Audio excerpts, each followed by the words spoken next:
الحمد لله وكفى وسلام على عباده الذين اصطفى أما بعد فأعوذ بالله من الشيطان الرجيم بسم الله الرحمن الرحيم وكذلك جعلناكم أمة وسطا لتكونوا شهداء على الناس عن أبي هريرة رضي الله تعالى عنه قال رسول الله صلى الله عليه وسلم لا عدوى ولا هامة ولا صفر أو كما قال عليه الصلاة والسلام اللهم صل على محمد وعلى آل محمد كما صليت على إبراهيم وعلى آل إبراهيم إنك حميد مجيد اللهم بارك على محمد وعلى آل محمد كما باركت على إبراهيم وعلى آل إبراهيم إنك حميد مجيد۔ قرآن کریم سورۃ البقرہ دوسرا پارہ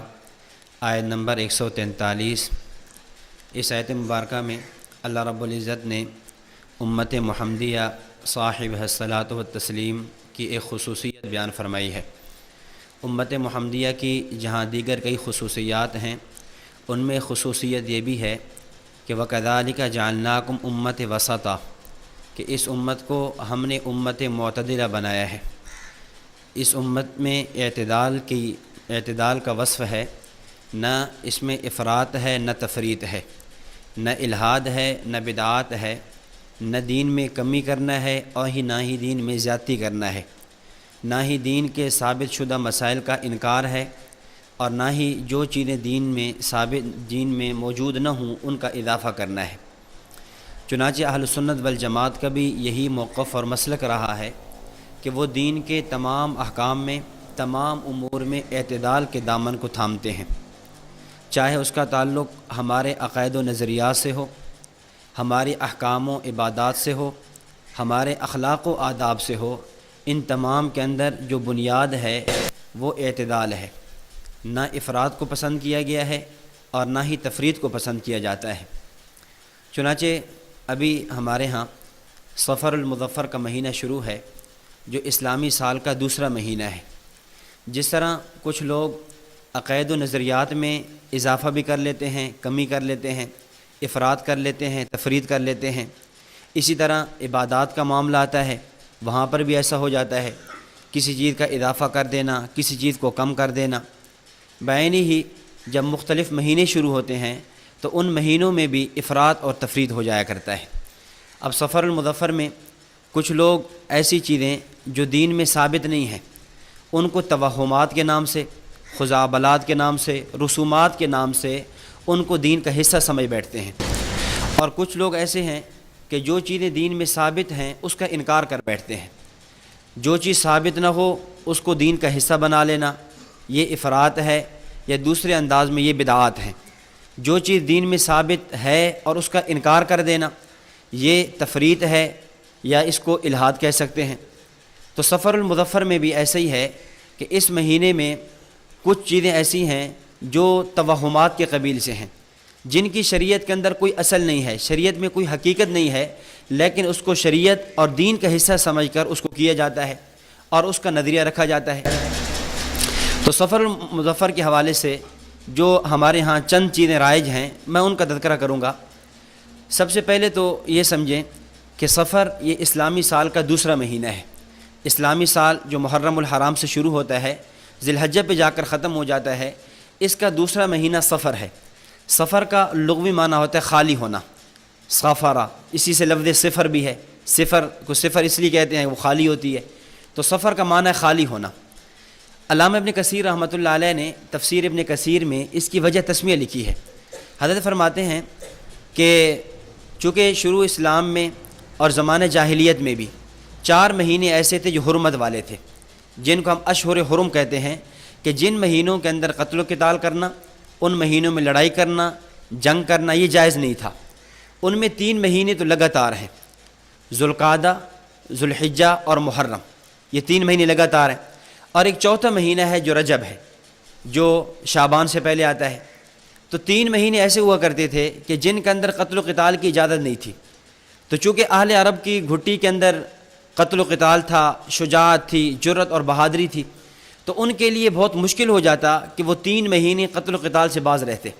جب یہ 3 مہینے مکمل ہوتے، سفر شروع ہوتا، تو یہ لوگ گھروں سے نکلنے شروع ہو جاتے قتال کے لیے، لڑائی کے لیے، جنگ کے لیے۔ تو چونکہ ان کے نکلنے سے گھر خالی ہو جایا کرتے تھے، اس بنیاد پر اس مہینے کا نام سفر رکھا گیا ہے۔ لیکن اس مہینے میں کچھ چیزیں ایسی ہیں جو زمانہ جاہلیت میں بھی تھیں، اور ان رسومات میں سے کچھ آج ہمارے ہاں بھی ہیں، وہ نظریات اپنائے جاتے ہیں۔ مثلا اس مہینے کو عام طور پہ نحوست کا مہینہ سمجھا جاتا ہے، اس لیے ہمارے ہاں جب ہم یہ لفظ سفر بولتے ہیں، ہم اس کے ساتھ ایک اور قید لگاتے ہیں، یا سفر المظفر کہتے ہیں یا سفر الخیر کہتے ہیں۔ مظفر ظفر سے بمعنی کامیابی، یہ کامیابی کا مہینہ ہے، نحوست کا مہینہ نہیں ہے۔ یا سفر الخیر، یہ خیر کا مہینہ ہے، یہ شر کا مہینہ نہیں ہے۔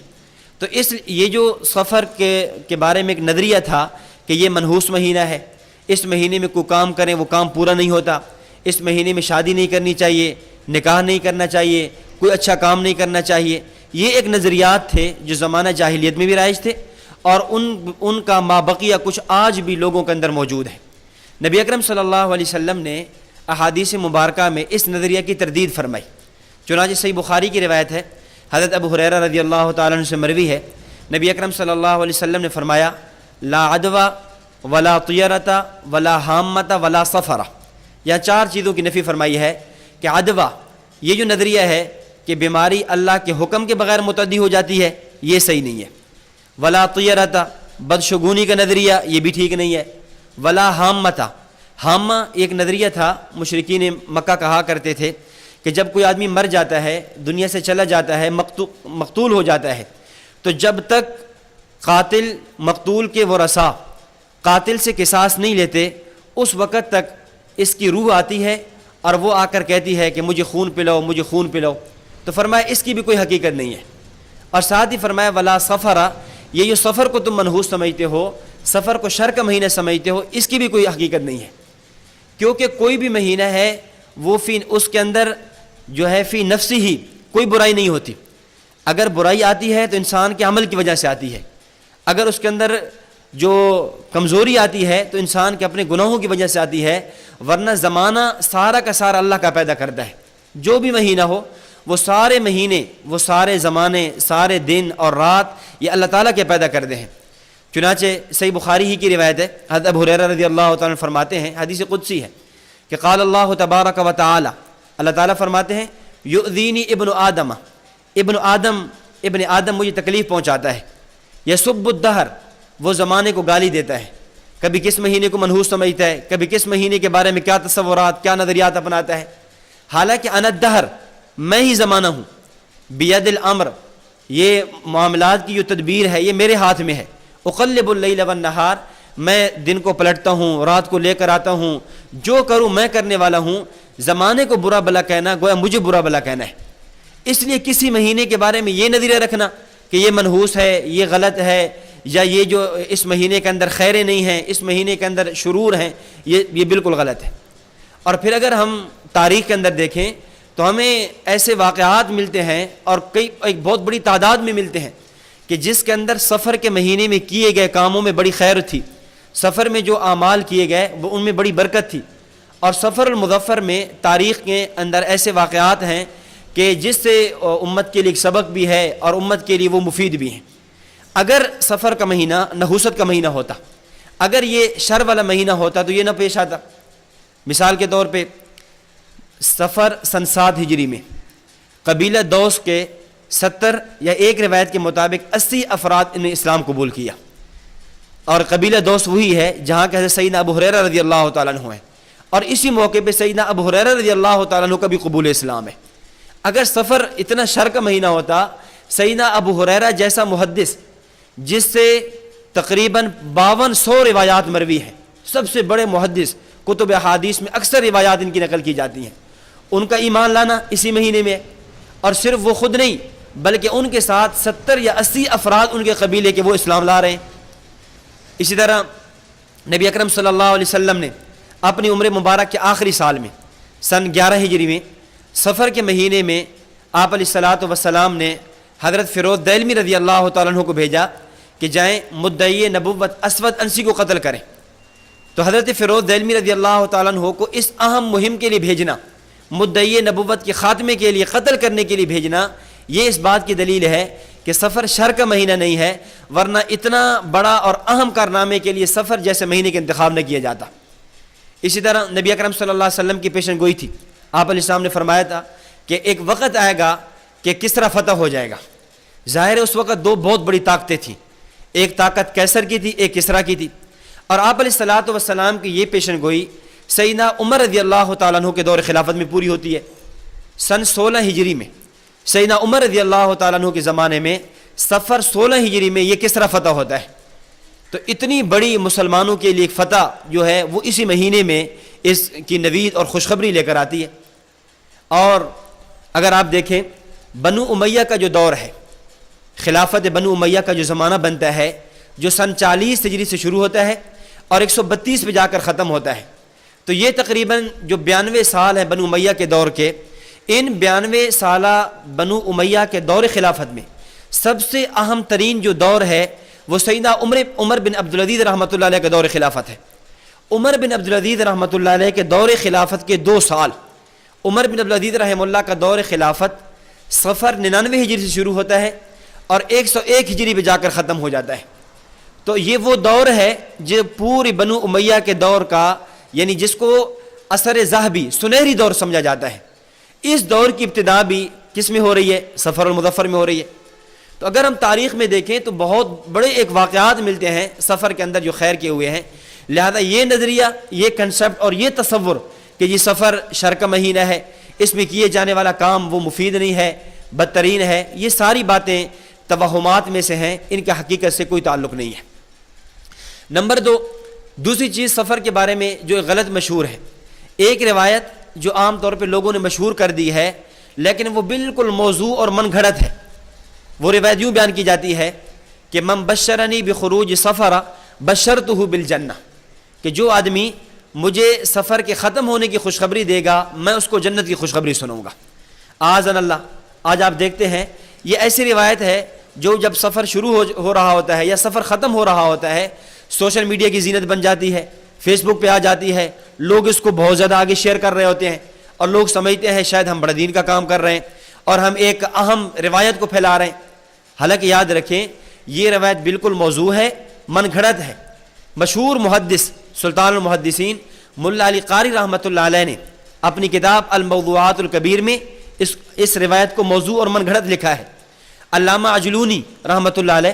انہوں نے کشف الخفا میں اس روایت کو موضوع لکھا. اسی طرح ہمارے حنفیہ کے مشہور محدث جرح و تعدیل کے امام گزرے ہیں علامہ طاہر پٹنی رحمۃ اللہ علیہ، انہوں نے بھی اپنی کتاب تذکرۃ الموضوعات کے اندر اس روایت کو موضوع اور من گھڑت کہا ہے. لہٰذا اس طرح کی روایات جو موضوع ہوں، من گھڑت ہوں، اس طرح کی روایات کے بچنا کتنا ضروری ہے اور ان روایات کے بیان کرنے پر کتنی بڑی وعید ہے. نبی اکرم صلی اللہ علیہ وسلم کی مشہور حدیث ہے جو درجہ تواتر تک پہنچی ہوئی ہے، من کذب علی متعمدا فلیتبوأ مقعدہ من النار، کہ جو آدمی میرے اوپر جھوٹ بولے، جان بوجھ کر جھوٹ بولے، ایسی حدیث جو میری نہیں ہے، میں نے بیان نہیں کی اور اس کی نسبت میری طرف کر دیتا ہے، فلیتبوأ مقعدہ من النار، اسے چاہیے کہ اپنا ٹھکانہ جہنم میں بنائے. اتنی بڑی وعید ہے موضوع روایت کے بیان کرنے پر. تو اس طرح کی یہ روایت بیان کر کے سفر المظفر کے بارے میں یہ جو کہا جاتا ہے یہ بالکل موضوع اور من گھڑت ہے، اس سے بھی بچنا ضروری ہے. اور تیسری بات سفر کے حوالے سے کہ سفر کی آخری بدھ، اس کو عام طور پہ لوگوں کی اصطلاح کے اندر اس کو سیر بدھ کہا جاتا ہے. سیر بدھ کا معنی یہ ہے کہ بعض لوگوں کا نظریہ یہ ہے کہ سفر چونکہ شر کا مہینہ ہے اور اس کی جب آخری بدھ آتی ہے شرور ختم ہو جاتے ہیں، اور دلیل یہ پیش کرتے ہیں کہ نبی اکرم صلی اللہ علیہ وسلم کی جو بیماری سفر میں شروع ہوئی تھی وہ آخری بدھ کو جا کر ختم ہو گئی تھی. اس لیے آپ علیہ الصلوۃ والسلام نے غسل صحت فرمایا، اور اس بنیاد پر لوگ اس دن کے اندر چوری بناتے ہیں، اس دن کے اندر سیر کے لیے جاتے ہیں، اچھے اچھے کھانے بناتے ہیں، ایک دوسرے کو مبارکباد دیتے ہیں. بلکہ بعض شہروں میں تو یہاں تک بھی تصور ہے کہ اس دن کو عید کے دن کی طرح سمجھا جاتا ہے، اس پر جو ہے عیدی دی جاتی ہے اور بہت عجیب و غریب خرافات کی جاتی ہیں. حالانکہ اس کا حقیقت سے کوئی تعلق نہیں ہے. پہلی بات تو یہ ہے کہ اگر نبی اکرم صلی اللہ علیہ وسلم کی بیماری کو دیکھیں تو بیماری سفر کی آخری بدھ کو شروع نہیں ہوئی، ختم نہیں ہوئی بلکہ شروع ہوئی ہے۔ چنانچہ مشہور محدث اور سیر نگار حضرت مولانا ادریس کاندلی صاحب رحمۃ اللہ علیہ نے مشہور زمانہ کتاب سیرت المصطفیٰ کی آخری جلد میں لکھا کہ نبی اکرم صلی اللہ علیہ وسلم کی بیماری کی ابتدا 28 صفر بروز چہار شنبہ، یعنی بدھ کے دن، 28 صفر بدھ کے دن آپ کی بیماری کی ابتدا ہوئی ہے۔ اور یہی بات مفتی اعظم پاکستان مفتی محمد شفیع عثمانی صاحب رحمۃ اللہ علیہ نے سیرت خاتم الانبیاء میں نقل کی ہے۔ اس کے علاوہ بھی کئی سیر نگاروں نے یہی بات نقل کی کہ نبی اکرم صلی اللہ علیہ وسلم کی بیماری سفر کے آخری بدھ کو ختم نہیں ہوئی بلکہ شروع ہوئی ہے، اور پھر آپ علیہ الصلوۃ والسلام کی بیماری یہ 12 ربیع الاول تک چلی ہے، پھر 12 ربیع الاول کو آپ علیہ الصلوۃ والسلام کا انتقال پرملال ہے۔ تو یہ جو سفر کے بارے میں یہ نظریہ ہے یہ بھی غلط ہے۔ تو اس طرح کئی نظریات ہیں، کئی توہمات ہیں، ان کا حقیقت سے کوئی تعلق نہیں ہے، ان تمام سے بچنا بہت ضروری ہے۔ اور خاص طور پہ ہمارا جو تعلق ہے ایک اہل علم طبقہ سے ہے، علماء سے ہے، طلباء سے ہے، تو ہماری یہ ذمہ داری بنتی ہے۔ حضرت استاد محترم دامت برکاتہم العالیہ بارہا یہ بات جملہ ارشاد فرمایا کرتے تھے کہ بحیثیت عالم ہونے کے، بحیثیت طالب علم ہونے کے ہماری ذمہ داری بنتی ہے کہ جس وقت میں، جس زمانے میں، جس مہینے میں، جس علاقے میں جو بدعات شروع ہو جائیں، جو رسومات شروع ہو جائیں، جو توہمات اور خرافات شروع ہو جائیں، ہماری ذمہ داری بنتی ہے ہم امت کو اس سے بچائیں، امت کے سامنے اعتدال کا موقف پیش کریں، ایسا موقف لائیں جس میں نہ افراط ہے نہ تفریط ہے، نہ اس میں بدعات ہے نہ اس میں الہاد ہے، نہ کمی ہے نہ زیادتی ہے، وہ پیش کرنا ہے۔ تو اب اس موقع پر بھی ایسا ہوتا ہے کہ یہ جو چیزیں ہیں ان کا دین سے دور دراز سے بھی تعلق نہیں ہے، لیکن لوگ ان کو دین کا حصہ سمجھ لیتے ہیں اور اس کو دین سمجھ کے پیش کرتے ہیں، اس کو امت کے سامنے لایا جاتا ہے۔ اور پھر بعض لوگ کیا کرتے ہیں کہ اسی کو بنیاد بنا کر، ان توہمات کو بنیاد بنا کر جو شریعت کے ثابت شدہ مسائل ہیں ان کا انکار کر بیٹھتے ہیں۔ توہمات کو بنیاد بنایا، کرامات کا انکار کر دیا، توہمات کو بنیاد بنایا، کشف کا انکار کر دیا، توہمات کو بنیاد بنایا، تصوف کا انکار کر دیا۔ بھائی کیوں؟ کہتے جس طرح یہ توہمات ہیں ان کا حقیقت سے کوئی تعلق نہیں ہے، کرامات یہ بھی کہانیاں ہیں، کشف یہ بھی کہانیاں ہیں، تصوف یہ بھی کہانی ہے، اس کا بھی شریعت سے کوئی تعلق نہیں ہے۔ حالانکہ یہ بات بالکل غلط ہے۔ یہ لوگ جنہوں نے ان توہمات کو دین میں شامل کیا، یہ لوگ افراد کا شکار ہوئے۔ جن لوگوں نے اس کو بنیاد بنا کر توحید کے نام پر امت کو دھوکہ دیا، توحید پر غلو کر کے یہ جو کرامات، کشف، تصرف اور جو ہے جادو اور تصوف، ان چیزوں کو جو شریعت میں ثابت تھیں ان کا انکار کر دیا، یہ بھی غلط ہے۔ حالانکہ اگر یہ چیزیں ثابت نہیں ہیں، ہم اس کے نہ ثابت ہونے پر دلائل پیش کرتے ہیں، اور اس کے مد مقابل کرامات وہ دین ہی کا حصہ ہے، شریعت ہی کا حصہ ہے، اور اس کا ثبوت قرآن سے بھی ہے، احادیث سے بھی ہے، صحابہ اکرام رضوان اللہ علیہ مجمعین کے واقعات سے بھی ہے۔ اور تو اور جو لوگ کرامات کا انکار کر رہے ہیں خود ان کی کتب میں بھی کرامات کے ڈھیروں واقعات موجود ہیں، تو اس بنیاد پر ہم کرامات کا انکار نہیں کر سکتے۔ تو قرآن کریم میں اللہ رب العزت نے یہی بات سمجھائی ہے کہ وَكَذَلِكَ جَعَلْنَاكُمْ أُمَّةً وَسَطًا، ہم نے یہ جو امت بنائی ہے امت محمدیہ، امت معتدلہ ہے، اس لیے اعتدال کا تقاضا یہ ہے کہ شریعت کے ہر حکم میں اعتدال کے دامن کو تھاما جائے، چاہے اس کا تعلق عقائد سے ہو، چاہے اس کا تعلق عبادات سے ہو، چاہے اس کا تعلق معاشرات سے ہو، چاہے اس کا تعلق کسی مہینے سے متعلقہ مسائل سے ہو۔ تو یہ جو سفر المظفر کے حوالے سے کچھ خرافات ہیں یا کچھ بدعات ہیں یا کچھ توہمات ہیں اور امت کے اندر عام کر دیے گئے ہیں، ان سے ہمیں بچنا چاہیے اور امت کو بچاتے رہنا چاہیے۔ اللہ تعالیٰ سے دعا ہے کہ اللہ رب العزت صحیح معنوں میں اہل سنت والجماعت کے مسلک پر کاربند رہنے کی اور مسلک اعتدال کو تھام کر افراط اور تفریط سے بچ کر زندگی گزارنے کی توفیق عطا فرمائے۔ وآخر دعوانا ان الحمد للہ رب العالمین۔